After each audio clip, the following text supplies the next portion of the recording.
అగ్రగణ్యా చింత్యరూపా కలికల్మషనాశినీ కాత్యాయనీ కాలహంత్రీ కమలాక్ష నిషేవిత. అగ్రగణ్య దేవతలందరిలోనూ ముందుగా గణింపబడేది.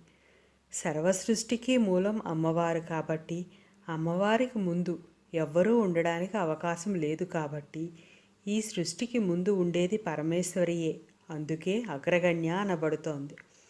సుషుమ్నా మార్గం వెంబడి ఉండే షట్చక్రాలకు పైన సహస్రారంలో ఉండే సదాశివునితో కలిసి ఉంటుంది కాబట్టి అమ్మవారు అగ్రగణ్య. సూక్ష్మాతి సూక్ష్మ లోకాలకు ఇంకా పైన ఉండే కారణ లోకాల నుండి అన్ని రకాల లోకాలను సృష్టిస్తుంది కాబట్టి అమ్మవారు అగ్రగణ్య. జీవనానికి నాంది అయిన శ్వాస యొక్క రూపంలో జీవులలో చరిస్తూ ఉంటుంది కాబట్టి అగ్రగణ్య. అచింత్యారూప చింతన ద్వారా తెలుసుకొనుటకు అలవి కానిది. చింతనం చేయడం ప్రారంభిస్తే, నిర్వచించడానికి ప్రయత్నిస్తే దక్కేది కాదు అమ్మవారు. ఎంత ఆలోచించి ఎంత వెతికినా ఇంకా ఆమెను గురించి తెలుసుకోవలసింది చాలా ఉంది అని అర్థమవుతుంది. అదే మనం చింతలన్నీ విడిచి నిర్మల చిత్తముతో ఆమెను ధ్యానిస్తే తగు సమయం వచ్చినప్పుడు ఆమె నేను, నేనే ఆమె అన్న జ్ఞానం కలుగుతుంది. ఆ స్థితిలో అమ్మవారు తనకు తానుగా వ్యక్తమవుతుంది.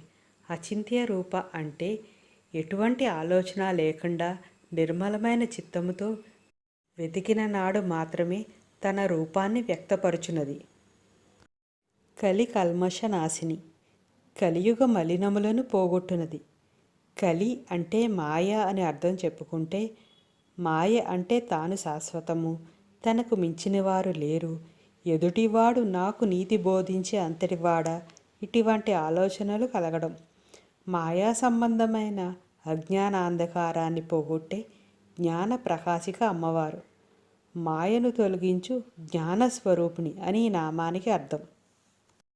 కాత్యాయని కతుని ఆశ్రమంలో పుట్టి పెరిగింది. అమ్మవారు కతుడని మునిపుంగవని ఆశ్రమంలో పుట్టి పెరిగిందని ఒక కథ ఉంది. ఈ కారణం వల్ల అమ్మవారిని కాత్యాయని అన్నారు. ఆమె ఓడ్యాన పీఠమునందు ఉంటుంది. పండాసురాది అజ్ఞాన భావాలను సంస్కరించి పరిష్కరించడం కోసం సకల దేవతా సమిష్టి రూపముగా చిదగ్నికుండములోంచి ఆవిర్భవించిన అమ్మవారిని కాత్యాయని అని కూడా అంటారు. అమితమైన తేజోస్వరూపిణి అయిన అమ్మవారు కాత్యాయని అని పిలువబడుతుంది. కాలహంత్రి కాలమును హరించున్నది. సృష్టి ఆదిలో కాలము ఉద్భవిస్తుంది. మహాప్రళయానంతరం అది పరబ్రహ్మంలో లీనమైపోతుంది. మళ్ళీ సృష్టి జరిగే వరకు కాలం ఉండదు. బిందు రూపంలో పరబ్రహ్మం ఒక్కటే ఉంటుంది. కాలాన్ని కూడా తనలో కలిపేసుకుంటుంది కనుక కాలహంత్రి.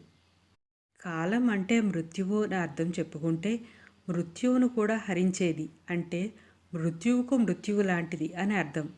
మహాప్రళయంలో సమస్తము కాలవశమైపోయిన అమ్మవారు మాత్రం సాక్షిభూతురాలుగా మిగిలే ఉంటుంది.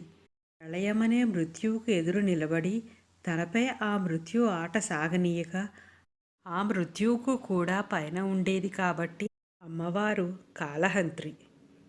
కమలాక్ష నిషేవిత విష్ణుమూర్తిచే నిశ్శేషంగా సేవింపబడినది. కమలాక్షుడు అంటే విష్ణువు, అతనిచే ఎక్కువగా సేవింపబడినది. పద్మపురాణంలో ఇంద్రనీలమణిమయమైన పరమేశ్వరిని అర్చించిన విష్ణువు విష్ణుత్వాన్ని పొందినాడు అని చెప్పబడింది. దేవదానవులు క్షీరసాగరాన్ని మదించి అమృతాన్ని సాధిస్తారు. కానీ ఆ అమృతాన్ని పంచుకోవటంలో మళ్ళీ ఇద్దరి మధ్య పోట్లాట ప్రారంభమవుతాయి. అప్పుడు విష్ణుమూర్తి జగన్మోహిని అవతారం ఎత్తుతాడు. ఈ జగన్మోహిని సాక్షాత్తు అమ్మవారే. అమ్మవారి అనుగ్రహానికై అమ్మవారి మంత్రాన్ని జపించి విష్ణుమూర్తి అయిన హరి అమ్మవారైన హ్రీం అయిపోయాడు. అగ్రగణ్యా చింత్యరూపా కలికల్మషనాశినీ కాత్యాయనీ కాలహంత్రీ కమలాక్ష నిషేవిత.